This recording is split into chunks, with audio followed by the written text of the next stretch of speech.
इस वीडियो में आज हम सीखेंगे कि हम कोई भी वर्कबुक को कैसे सेव कर सकते हैं एक टेम्पलेट के तौर पे।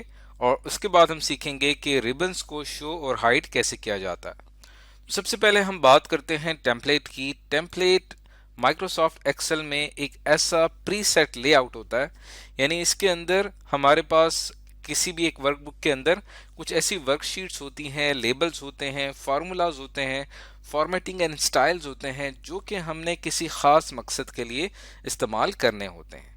तो इसे टेम्पलेट कहा जाता है। टेम्पलेट एक वर्कबुक है और जिसके अंदर ये तमाम चीज़ें होती हैं।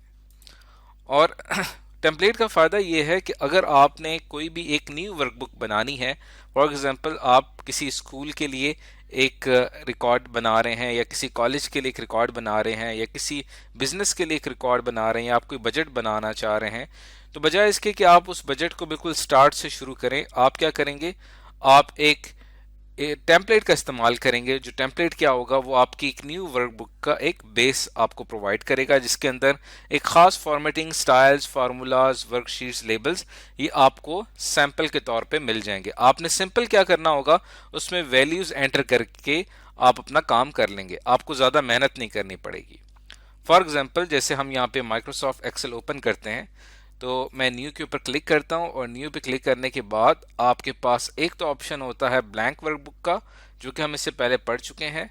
दूसरा ऑप्शन आपके पास यहाँ पे है कि आपके पास यहाँ पे काफ़ी टेम्पलेट्स ऑलरेडी मौजूद हैं, और आप कोई भी ऑनलाइन टेम्पलेट सर्च करना चाहें तो आप सर्च कर सकते हैं। फॉर एग्जाम्पल यहाँ पे मुझे एक स्कूल के लिए टेम्पलेट चाहिए, तो यहाँ पे मैंने सिंपल स्कूल टाइप किया है, और लेकिन इसके लिए हमें नेट जो है, इंटरनेट की कनेक्टिविटी चाहिए, वो हम यहाँ पे कनेक्ट करेंगे तभी ये इसको सर्च करेगा। तो आप देख सकते हैं कि यहाँ पे डिफरेंट टेम्पलेट्स हमारे पास आ गए हैं, जो कि हम किसी भी एक स्कूल के लिए सेलेक्ट करके अपना जो है वो डाटा उस स्कूल का एंटर कर सकते हैं। तो ये एक एग्जांपल थी हमारे पास टेम्पलेट की। अब टेम्पलेट जो है, इसे कहा जाता है डिस्ट्रीब्यूटेड वर्कशीट मॉडल, यानी कि आपको एक टेम्पलेट एक डिस्ट्रीब्यूटेड वर्कशीट मॉडल प्रोवाइड करता है। ये एक ऐसी वर्कबुक होती है इसमें जितनी भी वर्कशीट्स हैं, हमारा डाटा जितना भी वर्कशीट्स में डिवाइडेड है, उसकी लुक कंसिस्टेंट होती है। ऐसा नहीं होता कि एक वर्कशीट की लुक डिफरेंट है, दूसरी वर्कशीट की लुक डिफरेंट है। अब इस चीज़ को एक एग्जाम्पल से समझते हैं। जैसे फॉर एग्जांपल हमारे पास ऑनलाइन टेम्पलेट्स का जो सेक्शन है, यहाँ पे अगर मुझे कोई बजट बनाना है, उसके लिए मैं यहाँ पे सर्च करता हूँ, तो यहाँ पे डिफरेंट बजट्स मेरे सामने आ जाएंगे। तो इसमें से कोई भी एक आप सेलेक्ट कर लें। मंथली कंपनी बजट को अगर मैं सेलेक्ट करता हूँ, क्रिएट पे क्लिक करता हूँ, तो देखें यहाँ पे आपके पास मंथली बजट की समरी आ रही है। यहाँ पे आपके पास अगली वर्कशीट में इनकम की डिटेल आ रही है, फिर पर्सनल एक्सपेंसेस की आ रही है, फिर ऑपरेटिंग एक्सपेंस की आ रही है। अब देखें जितनी भी शीट्स हैं उसमें हमारा डाटा डिस्ट्रीब्यूटेड है, तकसीम हुआ है, और इस वजह से ओवरऑल जो हमारे पास लुक आ रही है एक हमारी पूरी इस वर्कबुक की, वो एक कंसिस्टेंट लुक आ रही है, क्योंकि तमाम वर्कशीट्स को हमने के अंदर एक ही फॉर्मेटिंग को अप्लाई किया गया है। तो ये फ़ायदा होता है हमारे पास टेम्पलेट का। अब ये एक टेम्पलेट है और इसके अंदर आप डाटा एंटर कर सकते हैं, जो भी आप कंपनी चला रहे हैं उसका मंथली बजट कितना है, टोटल, एस्टिमेटेड, एक्चुअल, डिफरेंस, ये तमाम चीज़ें आप डाटा एंटर करेंगे और आपको बैठे बिठाए एक वर्कबुक मिल जाएगी, जिसके अंदर आपकी कंपनी का सारा डाटा मौजूद होगा। तो अब हमने जैसे यहाँ पे देख लिया एग्जाम्पल के तौर पे बजट ऑफ मल्टीपल डिपार्टमेंट्स। यहाँ पे हमने एग्जाम्पल में देख लिया है कि मुख्तलिफ डिपार्टमेंट्स हैं, उनका बजट आपने तैयार करना है, तो डायरेक्ट आपने नेट से डाउनलोड कर लिया है एक टेम्पलेट, और वहाँ से आपको ये चीज़ हासिल हो चुकी है। अब हम यहाँ पे एक चीज़ पढ़ेंगे, how to save a workbook as a template. For example आप कोई वर्कबुक पे काम कर रहे हैं, जैसे फॉर हमने इससे पहले कुछ हमारे पास एक्सरसाइज फाइल्स मौजूद हैं। यहाँ पे मैं कोई भी एक एक्सरसाइज फाइल ओपन कर लेता हूँ, 5-2। इसको मैंने ओपन किया और ये मेरे सामने खुल गई, और जो मंथली बजट फाइल थी इसको मैंने क्लोज कर दिया है। अब ये जो आपके पास ये वर्कबुक नज़र आ रही है, इसके अंदर सेल्स का एक रिकॉर्ड है। अगर मैं इसको एक जनरल टेम्पलेट के तौर पे लूँ, और जब भी मैंने सेल्स का रिकॉर्ड बनाना हो तो मैं डायरेक्ट एक टेम्पलेट ओपन कर लूँ और उसमें सिर्फ वैल्यूज़ मुझे चेंज करनी पड़ेंगी। तो जो सेल्स की वैल्यूज़ हैं वो हम यहाँ से अगर रिमूव कर दें, और हमने चूंकि वैल्यूज रिमूव कर दी हैं तो यहाँ से ग्राफ भी रिमूव हो चुका है इसका। अभी हमारे पास एक जनरल एक टेम्पलेट है जिसमें कुछ कैटेगरीज हैं, उनकी सेल्स दी हुई हैं, उनके सेल्स को एक ग्राफ की मदद से शो किया जाएगा।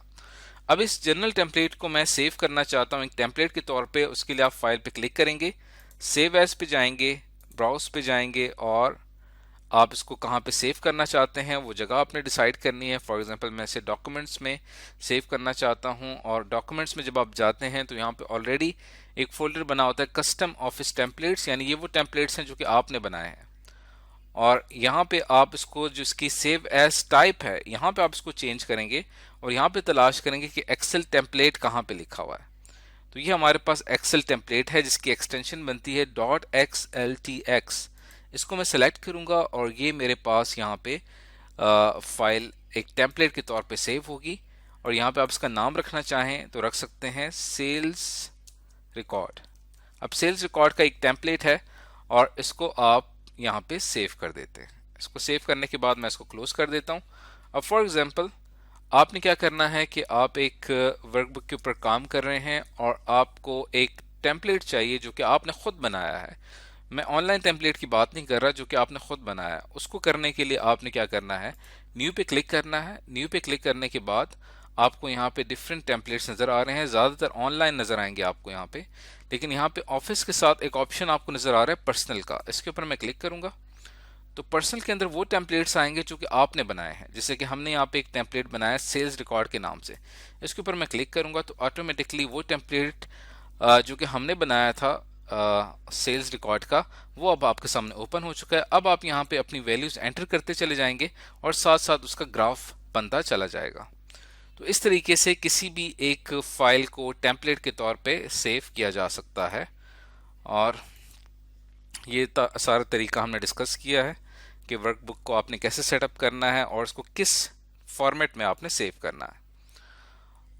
उसके बाद है create a new workbook from custom template. हमने कस्टम टेम्पलेट खुद बनाया और उससे हमने एक न्यू वर्कबुक भी बना ली आपके सामने। ये एक न्यू वर्कबुक है और उसका सारा तरीका यहाँ पे बताया गया है। फाइल टैब पे जाना है, टेम्पलेट सेलेक्ट करना है। उसके बाद अगला टॉपिक है हमारे पास हाइड और डिस्प्ले रिबन टैब। आप देखें कि जब भी आप एक्सेल का इस्तेमाल करते हैं तो इसके ऊपर आपको कुछ टैब्स नज़र आ रहे हैं, home, insert, draw, page layout, formulas, data, ये तमाम इसके टैब्स कहलाते हैं। आमतौर पे जो नॉर्मल टैब्स जिनका इस्तेमाल किया जाता है वो home, insert, draw, page layout ये आमतौर पे होते हैं। लेकिन कुछ टैब्स ऐसे होते हैं जो कि बाय डिफ़ॉल्ट हिडन होते हैं। जैसे यहाँ पे डेवलपर का टैब है, ये बाय डिफ़ॉल्ट हिडन होता है लेकिन हमने इसे यहाँ पे शो किया हुआ है। अब यहाँ पे अगर आप किसी भी एक टैब को हाइड करना चाहते हैं या शो करना चाहते हैं तो उसका क्या तरीका होगा। और एक चीज़ आपको बताते चलूँ कि जब भी आप किसी टैब पे क्लिक करते हैं तो उसका एक रिबन ओपन हो जाता है। इस रिबन को भी कैसे हाइड किया जाता है, शो किया जाता है, इस पर भी हम बात करेंगे। सबसे पहले हम यहाँ पे टैब्स की बात करते हैं। तो फाइल के ऊपर आप क्लिक करेंगे और यहाँ पे आपको एक ऑप्शन नज़र आ रहा है मोर का, और यहाँ पे ऑप्शंस का आपके सामने मेन्यू खुल जाएगा। अब यहाँ पे जब आपके पास ऑप्शंस का मेन्यू खुलेगा यहाँ पे आपने क्लिक करना है कस्टमाइज रिबन के ऊपर। यहाँ जब आप आएंगे तो आपकी जो मेन टैब्स हैं उनकी लिस्ट आपके सामने आ जाएगी कि आपके एक्सेल में कौन कौन सी टैब्स इस वक्त मौजूद हैं। Home, insert, draw, page layout, formulas, data, review, view, developer. For example आपको डेवलपर की स्टेम टैब रिक्वायर्ड नहीं है तो इसको मैं डी सेलेक्ट कर देता हूँ। ओके पे मैं क्लिक करूंगा तो देखें अब आपको यहाँ पे टैब के सेक्शन में कहीं पे भी डेवलपर नज़र नहीं आ रहा और सिर्फ आपको वो टैब्स नज़र आ रही हैं जिनको आपने वहाँ पे सेलेक्ट किया हुआ था। और किसी भी एक टैब के ऊपर मैं क्लिक करता हूँ और यहाँ पे आपको एक ऑप्शन नज़र आ रहा है राइट कॉर्नर पे, इसको कहते हैं कोलैप्स द रिबन। इसको आप शॉर्टकट की कंट्रोल F1 से भी कर सकते हैं। इस पर मैं क्लिक करूंगा तो वो आपका जो होम टैब का रिबन है वो यहाँ से गायब हो जाएगा और आपके पास पूरी वर्कबुक की एक बड़ी पिक्चर आपके सामने आएगी। और जब भी आपने होम टैब पे इसका रिबन शो करवाना होगा तो आपको होम टैब पे क्लिक करना पड़ेगा, तब आपको यहाँ पे शो करेगा। और जैसे ही आप यहाँ पे अपनी वर्कबुक पे क्लिक करेंगे तो वो वहाँ से गायब हो जाएगा। लेकिन अगर आप इस रिबन को परमानेंटली रखना चाहते हैं तब आपने इसी तरह से राइट कॉर्नर पे इसको आपने रीस्टोर कर देना है। पिन द रिबन के ऊपर क्लिक करूंगा, अब ये परमानेंट हो जाएगा। अब आप कहीं पे भी क्लिक करेंगे ये गायब नहीं होगा। तो इस तरह से हम रिबन को परमानेंटली सेट भी कर सकते हैं और यहाँ से हम इसे हाइड भी कर सकते हैं। इसी तरह अगर आप किसी भी एक टैब को कस्टमाइज करना चाहते हैं, उसमें कोई टूल ऐड करना चाहते हैं, तो उसमें आप उसके ऊपर राइट क्लिक करेंगे और कस्टमाइज द रिबन के ऊपर जाएंगे तो आपके सामने एक्सेल ऑप्शंस का जो सेक्शन है वो ओपन हो जाएगा। और यहाँ पे आप देखें कि जिस भी टैब पे आप क्लिक करते हैं उससे रिलेटेड जितने भी फंक्शंस हैं वो आपके सामने यहाँ पे डिस्प्ले हो जाते हैं। कोई भी फंक्शन आप ऐड रिमूव करना चाहें वो आप यहाँ से कर सकते हैं। अब फॉर एग्जांपल आप यहाँ पे अगर एक न्यू टैब ऐड करना चाहते हैं तो आप एक न्यू टैब भी ऐड कर सकते हैं। फॉर एग्जांपल यहाँ पे मैं एक न्यू टैब ऐड करता हूँ जिसका नाम यहाँ पे हम रखते हैं कैलकुलेटर के। इसके अंदर हमारा जो कैलकुलेटर का फंक्शन है वो होगा। एक मिसाल हम यहाँ पे ले रहे हैं। ओके पे क्लिक करता हूँ तो एक न्यू टैब हो जाएगी कैलकुलेटर के नाम से। और यहाँ पे आपने कोई टूल ऐड करना है तो यहाँ पे आपके पास पॉपुलर कमांड्स मौजूद हैं जो कि एक्सेल में इस्तेमाल होती हैं। तो वो कमांड्स जो कि आपके इस्तेमाल में बहुत ज़्यादा हैं उनको आप अलहदा से इस कस्टम टैब में ऐड कर सकते हैं। फॉर एग्जांपल कैलकुलेट नाउ का यहाँ पे हमारे पास एक टूल है, इसको मैं यहाँ से सेलेक्ट करता हूँ और सेलेक्ट करने के बाद ऐड पे क्लिक करेंगे तो ये टूल जो होगा इस टैब में ऐड हो जाएगा। और उसके बाद आप ओके के ऊपर क्लिक करते हैं तो देखिए यहाँ पे हमारे पास एक कैलकुलेटर के नाम से एक टैब बन गई है और उसके अंदर एक फंक्शन ऐड हो चुका है कैलकुलेट नाउ का। इसके ऊपर आप क्लिक करेंगे तो आप इसको इस्तेमाल कर पाएंगे। वापस हम जाते हैं यहाँ पे कस्टमाइज के बाद आपके पास रीसेट का बटन है। रीसेट से आप जितनी भी कस्टमाइजेशन आपने की हैं वो आप के जितने भी आपने खुद से चीज़ें ऐड की हैं उसको वो डिलीट कर देगा। और अभी जैसे आपने यहाँ पे ये कैलकुलेटर ऐड किया था, इसको अगर मैं रिमूव करना चाहूँ राइट क्लिक करूँगा तो ये रिमूव हो जाएगा। तो इस तरह से हम अपनी टैब्स को मैनेज कर सकते हैं। अपनी वर्कबुक में डिफरेंट टैब्स ऐड कर सकते हैं, रिमूव कर सकते हैं, शो और हाइड कर सकते हैं।